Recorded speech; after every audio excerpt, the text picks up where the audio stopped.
Genesis 32. Jacob went on his way, and the angels of God met him. And when Jacob saw them, he said, "This is God's camp." So he called the name of that place Mahanaim.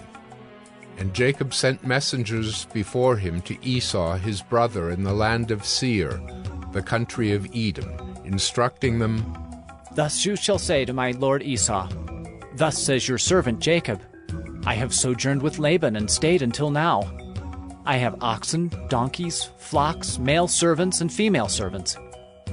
I have sent to tell my lord, in order that I may find favor in your sight." And the messengers returned to Jacob, saying, "We came to your brother Esau, and he is coming to meet you, and there are 400 men with him." Then Jacob was greatly afraid and distressed. He divided the people who were with him and the flocks and herds and camels into 2 camps, thinking, If Esau comes to the one camp and attacks it, then the camp that is left will escape. And Jacob said, O God of my father Abraham, and God of my father Isaac, O Lord, who said to me, Return to your country and to your kindred, that I may do you good. I am not worthy of the least of all the deeds of steadfast love, and all the faithfulness that you have shown to your servant. For with only my staff I crossed this Jordan, and now I have become 2 camps. Please deliver me from the hand of my brother, from the hand of Esau, for I fear him, that he may come and attack me, the mothers with the children. But you said, I will surely do you good, and make your offspring as the sand of the sea, which cannot be numbered for multitude. So he stayed there that night, and from what he had with him he took a present for his brother Esau, 200 female goats and 20 male goats, 200 ewes and 20 rams, 30 milking camels and their calves, 40 cows and 10 bulls, 20 female donkeys, and 10 male donkeys.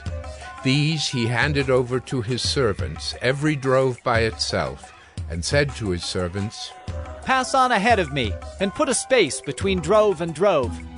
He instructed the first, When Esau my brother meets you and asks you, To whom do you belong? Where are you going? And whose are these ahead of you? Then you shall say, They belong to your servant Jacob. They are a present sent to my lord Esau. And, moreover, he is behind us. He likewise instructed the second and the third and all who followed the droves. You shall say the same thing to Esau when you find him, and you shall say, Moreover, your servant Jacob is behind us. For he thought, I may appease him with the present that goes ahead of me, and afterward I shall see his face. Perhaps he will accept me. So the present passed on ahead of him, and he himself stayed that night in the camp. The same night he arose and took his 2 wives, his 2 female servants, and his 11 children, and crossed the ford of the Jabbok. He took them and sent them across the stream and everything else that he had, and Jacob was left alone. And a man wrestled with him until the breaking of the day.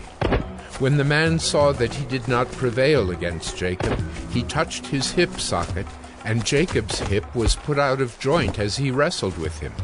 Then he said, Let me go, for the day has broken. But Jacob said, I will not let you go unless you bless me. And he said to him, What is your name?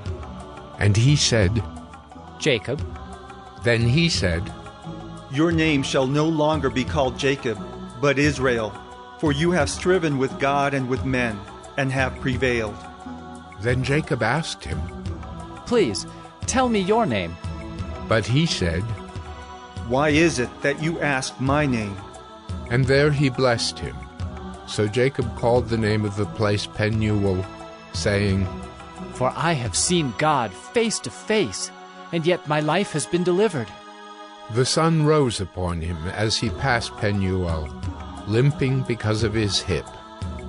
Therefore, to this day the people of Israel do not eat the sinew of the thigh that is on the hip socket, because he touched the socket of Jacob's hip on the sinew of the thigh.